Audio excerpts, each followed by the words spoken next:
He's a deadly spy searching for the truth. People are on the edge of their seat because you never know what's actually going to happen. I told you people to leave us alone. His worst enemy is the government that created him. Even though it's entertaining, there's still sort of political issues at stake. Someone started all of this. And I'm gonna find them. And his skill has changed the spy genre. It was so great an idea to have this guy who could literally, and does, leap from tall buildings. Jason Bourne, Rogue Spy, on this episode of Books into Film. I hear you're still looking for me. Bourne? You! Stop right there! Stories about spies show us a life full of danger and intrigue. There's no room for failure in the business of being a spy. You then become a target. I can't remember anything that happened before 2 weeks ago. Amnesia? Yes. Jason Bourne is a lone man who has lost his memory. I have no idea who I am. I have amnesia. And the movie's about me trying to figure out who exactly I am. Jason Bourne is part regular guy / everyman on the one hand, and on the other hand, the super spy, trained by psychologists and linguists and trained assassins. He's trained, conditioned, built to disappear. He's assailed by assassins from all directions, and his worst enemy is his own agency, the CIA. And with what we know about the CIA and their activities, this trilogy of films fits perfectly in the 21st century. Spy master Robert Ludlum created Jason Bourne for his 1980 novel, The Bourne Identity.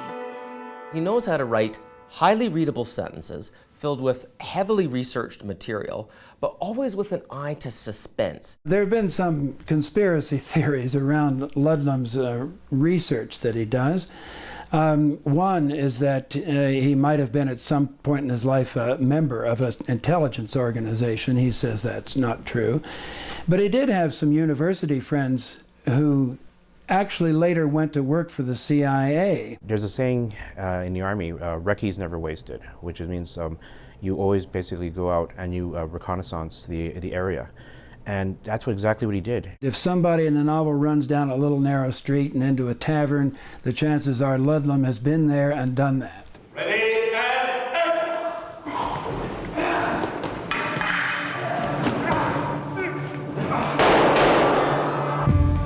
Almost 2 decades after Ludlum's novel hit bookstands, director Doug Liman signed on to make a movie about the rogue spy. Most action films that are, well, they happen to have the bungee cord or the parachute or the car that's got the panel that flips down.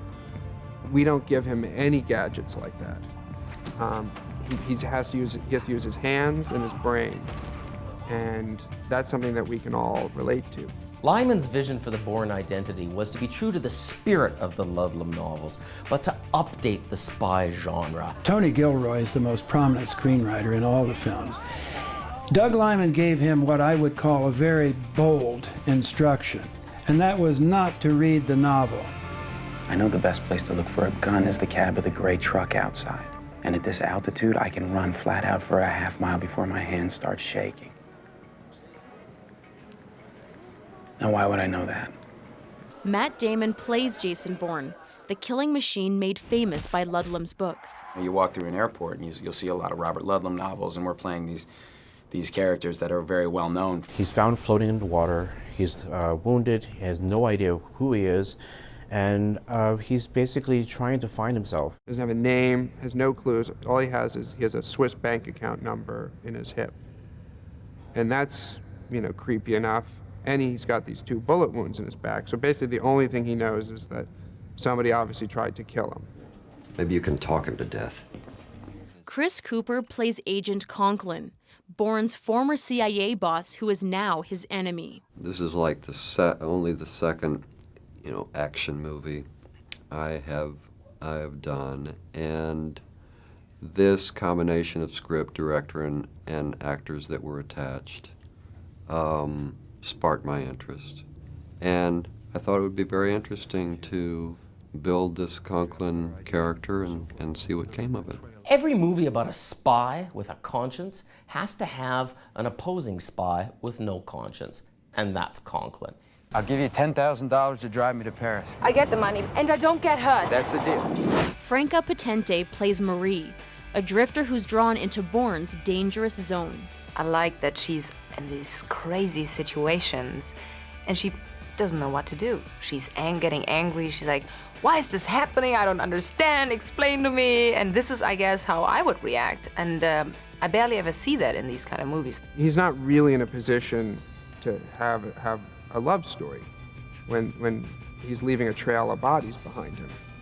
What he is in a position to do in both the book and in the movie is develop a relationship with this woman who, as he says in the film, is the only person he actually knows. Bourne's search for his own identity becomes a long and deadly chase. Buckle up. You have this little Mini Cooper, a very unassuming car. Very simple, very small, not exactly what you call a great powerhouse. Just like in some stories there's the anti-hero, this is like the anti-chase car. We had these like top flight drivers from France who did that, and that was really fun to be riding along in the car with them while we were shooting those sequences was a rush. What is it? Something wrong?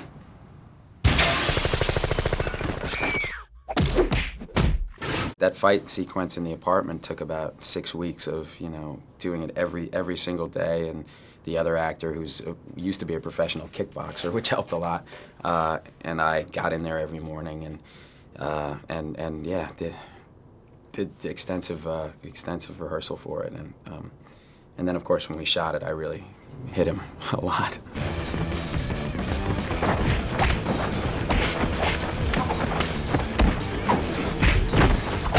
Before we started, I said, Nikki, I'm gonna punch you today. I mean, there's no way I'm not gonna accidentally hit you. So I'll give you a bottle of champagne every time I punch you. By the end of the day, I owed him like a case of champagne. But he was really happy because he used to be a kickboxer, so he got hit all the time. He was like, no, this is very good for me. The Bourne Identity was a summer action blockbuster that put a premium on intelligence. It became more relevant after the events of September 11th because it's one of those movies in a long line that is worried and paranoid about what's going on in the government. Jason Bourne is a good example of a U.S. citizen who is targeted to be assassinated because he is now a threat to national security. One of the initial bonds that brought Matt and Doug together, an assurance that this would be handled with intelligence. If we stay here, we die.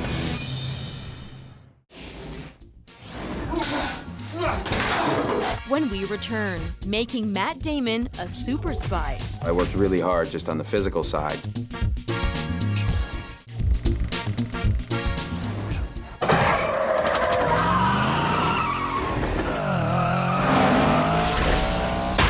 Robert Ludlum created a new kind of rogue spy in his novel, The Bourne Identity. It's always more complex and, of course, more interesting and challenging to try something new in a genre that has been out there for quite a while.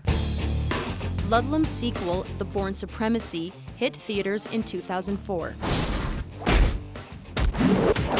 Why are they still after me? I don't know. By the end of The Identity, he knows that he was a CIA assassin. And he decides he won't have any more to do with that. He will go off with his girlfriend and live happily ever after on the west coast of India. But his past will catch up to him. While Bourne was coming to grips with his past, the studio was grappling with director Doug Liman. He's chaotic, he does things on the fly, he may or may not go over budget. It drove the studio executives crazy, so although he created a great first installment to the Bourne franchise, he lost the other sequels. They wrote him off. There was no chance that he would ever direct another film. And in fact, they did recruit a new director for the second two films. Paul Greengrass brings an interesting style to the movie because he was a documentary filmmaker. And documentarians are particularly good at guiding you through a story, and something as complex as the Bourne story needs that touch. Whenever you do a sequel, the bar, particularly a sequel to a successful film, like The Bourne Identity, the bar's high to begin with. And what you have to do is aim to be better. It's in the past. It's not over. I have to keep going with this. I have to figure out where this started. Matt Damon was keen to get back into the world of the rogue spy. Going back to, being offered the first one, I had long discussions with the director about how to build a character that would be believable, because obviously if you're not believable, as your protagonist is not believable, your movie falls apart. The Bourne Supremacy opens with Jason Bourne living an idyllic existence with his girl.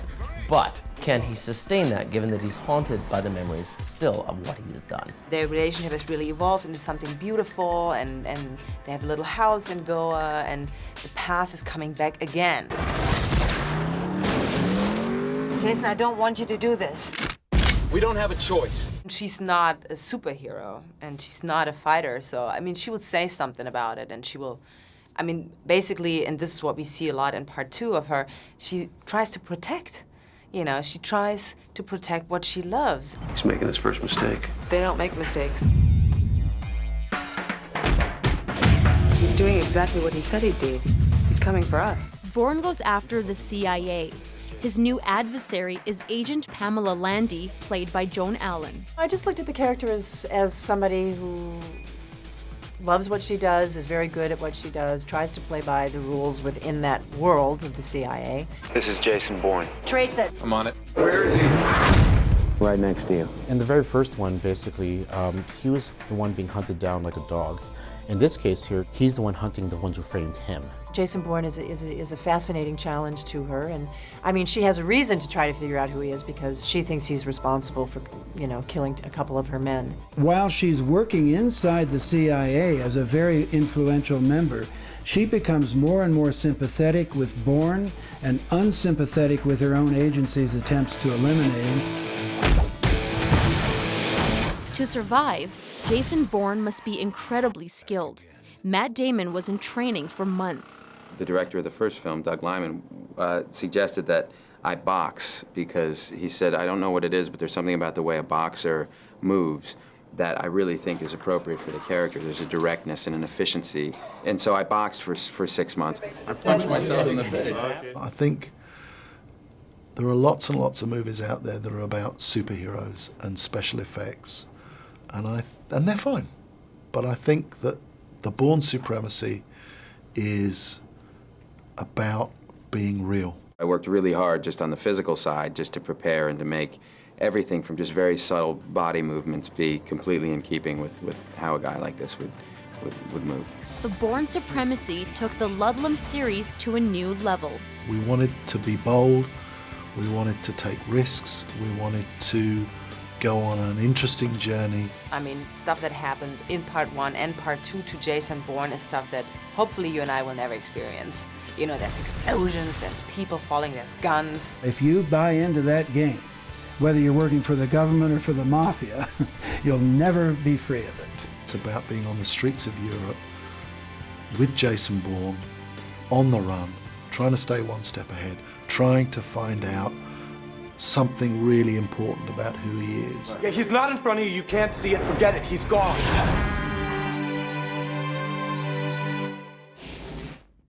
When we return, how Bourne has changed the spy genre. These have always been different from standard action. Monsieur Bourne! I don't recognize any of this. The Bourne identity led to the Bourne Supremacy. It's not over. I have to keep going with this. I have to figure out where this started. But after 2 hit movies, the rogue spy still didn't know who he was. Someone started all of this. And I'm gonna find them. In 2007, it was time for the Bourne Ultimatum. He knows by now that he's a trained assassin. He has remembered the assignments that he's had, but the information that he lacks is how he got into this in the first place. Jason Bourne, for a period of time, becomes a man with only one reason to live, and that is to bring down the organization that created him. In Robert Ludlum's original novels, Bourne's exploits take place during the Cold War. Once the Cold War came into existence, that has been the shaping and defining moment of America, and Robert Ludlum captured that in his novels. That's why they sell so well. Reading a Ludlum book almost always basically shows you a sign of the times, of at least of the times when he wrote it. And there was that bit of paranoia, that little bit of fear, even that little bit of helplessness. Ludlum's books were turned into film more than a decade after the Cold War ended, so filmmakers updated the story. The screenwriter Tony Gilroy, in the second two films, The Supremacy and The Ultimatum, read Ludlum's books, but he says he reimagined them rather than adapting them. I think that you have to only concentrate on the film. That's what you have to do. And you have to ask yourself, what are you trying to do with this film? Paul Greengrass is very aware of current events, and so he naturally sort of infuses it with that. And it's not as glossy as I think your typical action film. All agents have shoot on sight authorization. The new bad guy is CIA Director Vosen, played by David Strathairn. Vosen never gets to be in the same room with Bourne, so that the two humans never meet. You know, in a way, it's a perfect example of the inhumanity of the system versus this creation. The CIA is no longer just for the betterment of everyone. It's a rogue agency that's gone wild trying to do what they believe is best and not necessarily for the good of the country. Everything that he does, everything that happens in the film, probably happens. We live in questioning times now. Our governments have not been telling us the truth about very, very important things. And when Jason Bourne is alone on the streets of Europe, and he's trying to stay one step ahead, and he's wondering who he can trust, and he's wondering how he can find out what he needs to know, he's speaking for all of us. By now, Bourne's journey has taken him all over the planet. The reason international locations play a big part in the films is because you need to get across the sense that these are matters of international and global importance. They took you to Switzerland, they took you to Tangiers, they took you to France, New York City. Basically, all these areas were done on location to give you the real feel of what it's like to actually be on the ground if you were the spy. It was literally like a month of running around Tangier. The streets are so small in the Medina, and those were not extras walking around. Those were people grocery shopping and doing their everyday business who didn't realize that there was a film crew making a big American action movie.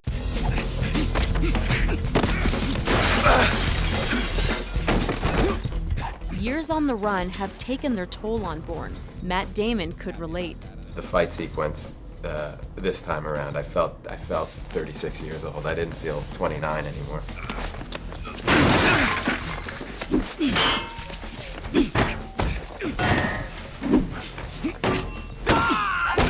They have this incredible stunt team and these choreographers, and there are guys who can show us how to do the fight, and then we step in and we do it in slow motion. It's like all of these resources are brought to bear to make kind of the perfect fight, and so it's, for me, that's really exciting.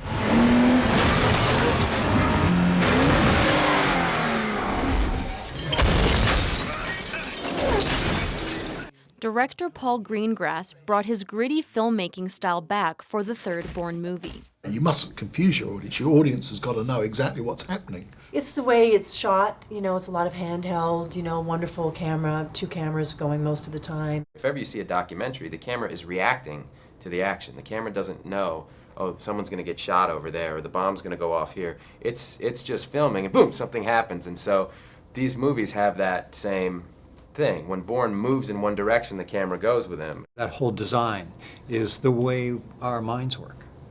In day-to-day life, we're picking up so much information that we are either processing as necessary to pay attention to, oh no, it does da-da-da, and things are spinning around. If you're in a chase, it's going to be helter-skelter, isn't it? And I think that I've always believed with this franchise that the audience wants to be on Bourne's shoulder. They want to know what it would be like to be with him.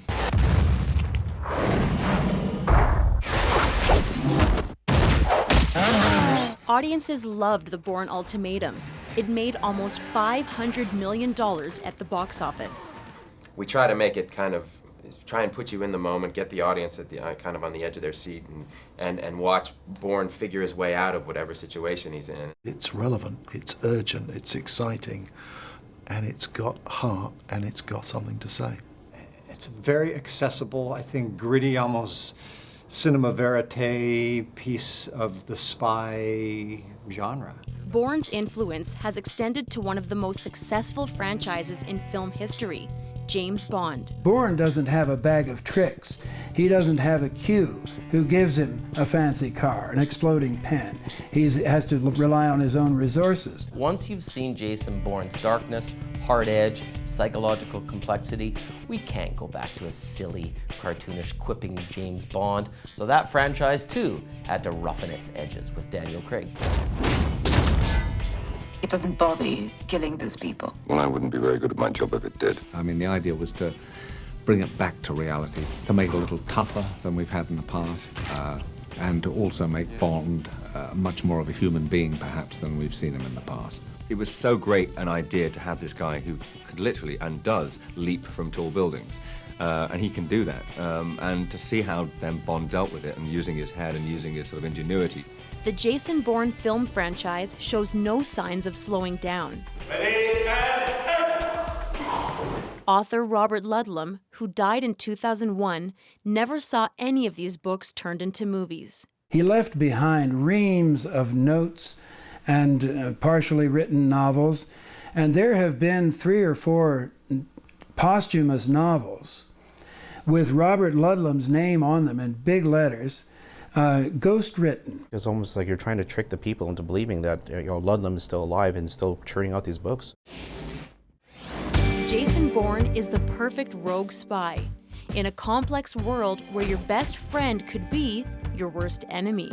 They're very well trained, they may have lots of resources, money, guns, and all that, but in the end, it still comes down to them just being alone. I think the reason that audiences like it is because it's intelligent, and they're, even though it's entertaining, there's still sort of political issues at stake. It shows the innocent people who get slaughtered in the name of national security, the cold-bloodedness of assassins.